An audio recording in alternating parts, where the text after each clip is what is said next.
All right, so I have just a couple more questions for you, Rick, and then we'll let you run. You've been great with us as our third guest ever on the program, and one of them is I'm actually in the honored. comments here from Mike3883. What is your official Tennessee football record prediction for this year? Oh wow. Oh man. Boy, without seeing much yet on the field and without knowing which quarterback's going to start, I know it's not the sexiest pick. I know no one's going to be writing headlines about this. Rick Butler predicted 11-1. Rick Butler predicted 6-6. No one's going to be doing that. But I kind of keep it at the baseline 8-4 right now, depending on who Tennessee's starter is. I would not hesitate kind of bumping that up to 9-3. And that's not even to kind of, I don't know, that's not to disrespect those quarterbacks too much. But to me, I've gotten burned by my Tennessee predictions a couple times in the past couple years when we've known who the starter was. And so this time around, I think that before we know who it's going to be, I just want to be a little bit more conservative.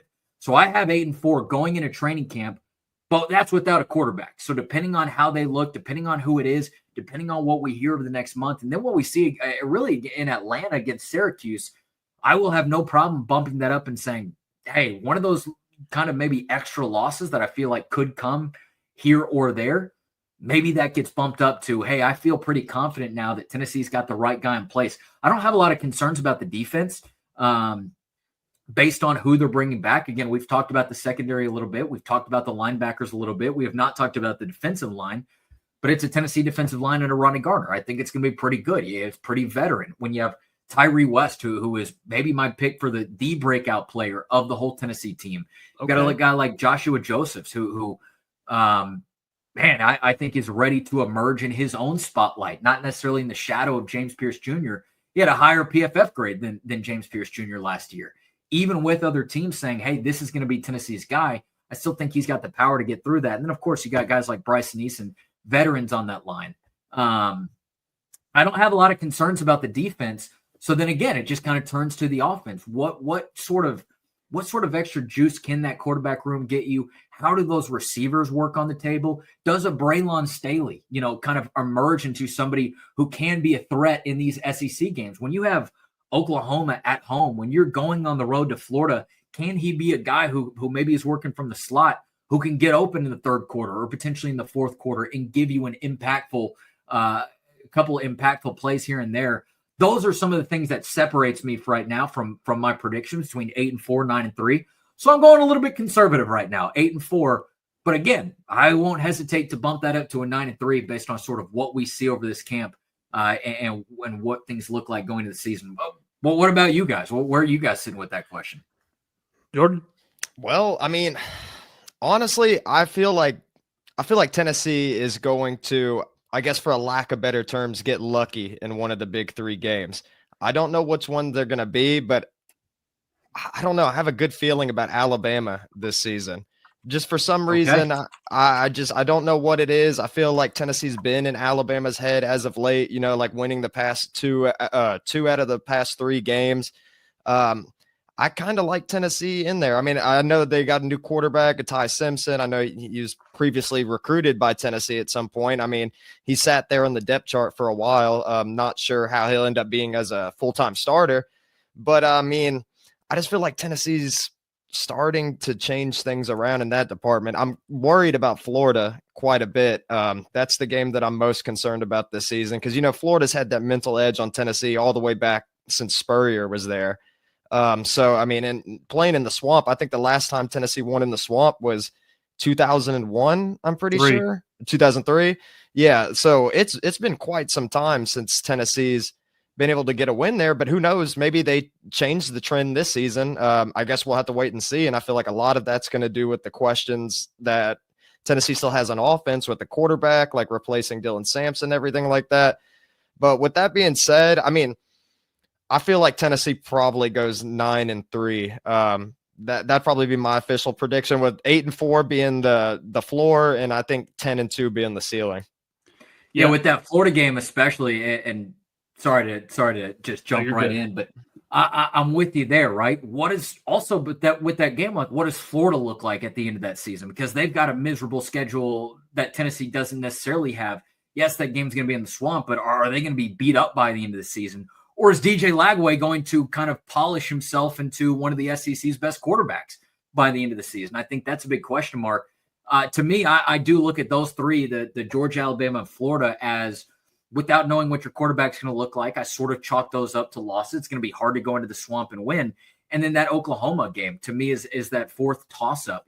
And again, Oklahoma is a polarizing preseason team. I think there's some people you could go and ask, and they say, I don't have any faith to turn things around. I think there's other people you could go and ask and say, hey, this Mateer kid from Washington State is the real deal. He might be able to win them some extra games. But with that game being at home for Tennessee, that should give Tennessee the edge right off the bat. So I think if Tennessee can have a quarterback and be able to kind of have the offense, maybe not steamrolling things, but at least have the offense humming by the time that the Sooners roll into town, then I think that Tennessee's going to have a great chance to win that game. But there's just a couple question marks out there on the table right now. But I like what you said. So I'm with Jordan on the 9-3. I'm not with him on the getting one of the big three, though. I think the big three right now I'm chalking up as losses for Tennessee, especially with two of them on the road and with that Georgia game being so early in the season. I think that's a game that Tennessee doesn't get blown out in, but I don't think Tennessee wins it either. Could be kind of an ugly game from both sides there that Georgia ends up winning in Neyland Stadium. But Rick, I don't think 8-4 should be looked at as a disappointment, just given everything that's gone on. And you knew the ceiling was going to drop regardless, with or without Nico on this team. So I don't really think there's anything wrong with that prediction. Although I will say 2 of Tennessee's 4 home losses in the Josh Heupel era are to Georgia, and you haven't seen another one since that infamous Ole Miss game in 2021 that isn't Georgia. So I do like to keep that in the back of my mind. And also, he is going to be motivated to beat Oklahoma. He will always be motivated to beat Oklahoma. Yeah. Just because it's one of those situations where it's like, he likes a lot of people out there, but bad boss ruined the experience for him. Essentially was the problem there. Yeah, and don't let Arkansas turn into a trap game in your own backyard. You can't let that happen. No, I do think that Taylon Green is an underrated quarterback, and I know that Tennessee sort of got him on the injury side of things last year. I think that he's an underrated quarterback. I think that he is a good ball player, but Tennessee should be the better team with the better defense, especially during that game. And again, it's in your own backyard. Do not let that be a trap game. Don't let that game factor into the equation of 3 losses, 4 losses, whatever it might be. Handle your business there. Handle your business against Kentucky. Handle your business against Vanderbilt. And then go out there and play some football against Oklahoma and see if you can get one of those swing games to go in your favor. That's kind of the way that I've been looking at the schedule so far. All right, Rick, one last thing, and then we will let you run. Bring it. So you mentioned a few minutes ago, and I mentioned it at the beginning of the show, that you're from Dallas, so you were a Dallas Cowboys fan. And there's a certain quarterback that we all know from Tennessee pretty recently that is now a part of the Cowboys organization. Should Dak Prescott go down with an injury for, say, I'm not saying it'll happen the entire season, but let's say he goes down 3 or 4 weeks because Joe Milton is the number 2. How confident are you in his ability to steady the ship and keep the Cowboys afloat should a crisis occur? Okay, well, I'll stop you there, but then I'm going to come back around and agree with you. A couple weeks ago, and we wrote about this over at RocketTapInsider.com. Well, like you said, I am from Dallas originally, so during especially these summer days, I do like to turn on some Dallas radio, 105.3 The Fan in specific, and they do have a reporter out there named Bobby Belt who does seem to have his ear to the ground when it comes to Dallas Cowboys football a lot. And again, this is in June, so there's a lot of things that have to go before the end of the season or the start of the season. But he said that if the Cowboys were playing a game today and Dak Prescott got hurt, he believed that it would be Will Grier who would go in as that backup quarterback as opposed to Joe Milton. That all being said, he said that the Cowboys' sort of hopes are that by the time that the season rolls around, it'll be Joe Milton after he does have the training camp and the preseason, all that sort of stuff, that he will be able to emerge. I think with Joe Milton, What was your question again? I want to get it right. Would you be confident in what he'd be able to do? How confident would you be in his ability to steady the ship amidst a crisis? I think that just the broad answer is that losing your quarterback in the NFL is such just a detrimental position to be in, and you are already in a tough spot to be. Can he go out there and make some flashy plays? We saw that in the final week against Buffalo last year with the Patriots. Now, what people would counter and say to that is, well, he was going up against the Buffalo Bills third-string players, and I don't think you're wrong there because the Buffalo Bills were getting ready for the playoffs. But look, can he outthrow George Pickens? Maybe not, right? Like George and CeeDee Lamb. Like, I think these are guys who can get so open or who can at least make the sort of catch in traffic, if you want to go with a Madden term, that you can play some good football with that. I do think that's where it is a little bit different than Tennessee. And that's not to say that you don't have better athletes on the other side of the football as well. You're going to have great cornerbacks. You're going to have great safeties that you got to get through. And you have NFL-type caliber linemen who are barreling down at you. Would I be confident that he'd be able to steady the ship? No. I think if you lose Dak Prescott, the season is in trouble. But am I confident that he'd maybe at least be able to make some fun football more than some other backups in the league? I'm pretty damn confident at least maybe he'd keep the games entertaining to a degree. But he is one of the interesting stories that I think it is funny though. Obviously, you guys know this well. The people who are watching this know this well. The media circus around Joe Milton in the preseason is unlike any other. We got to see it for up and close firsthand just a couple of years back, even going back to that quarterback battle that we alluded to previously.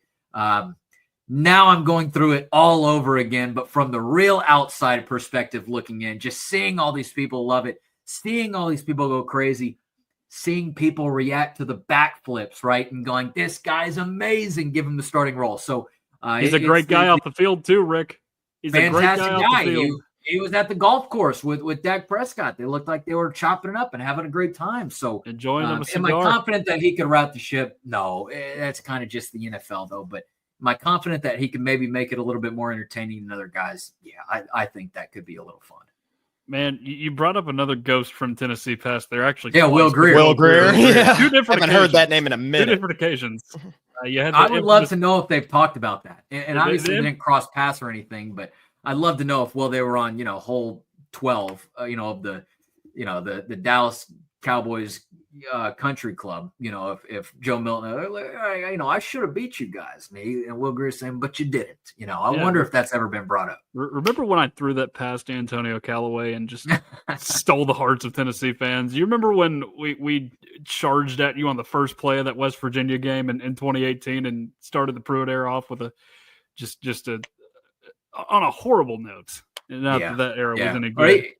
He could just ask Joe Milton about his own experience at the Swamp. It was not pretty. It did not end up well. Yeah. If I remember correctly, there was an interception that just made half of Knoxville pull their hair out. You and I were both there. The hair transplant surgeries, they got some good business that week. Yeah, man, I remember that. Once I saw that Trevor Etienne run, once I saw that Trevor Etienne run, I was just like, oh boy. Man, I embarrassed myself when that Florida game went on because I was at Missouri during the time with my girlfriend, and it was our first time visiting, and we were going to Walmart that day, and I was wearing like my checkerboard pants and everything. I was just trying to show my Tennessee pride to all the people in Missouri. Chalamet. Yeah. But I was going there and like someone like looked at me or whatever. And I was like, Tennessee's going to beat Florida. Yeah. You guys watch. So like, we're finally getting one in the Swamp. And I hope that lady did not remember that because that was not one of my best moments, especially like I'm like everyone's looking at you when you're wearing the orange and white checkerboard pants. So, I mean, especially out of state too. So not a good memory for me.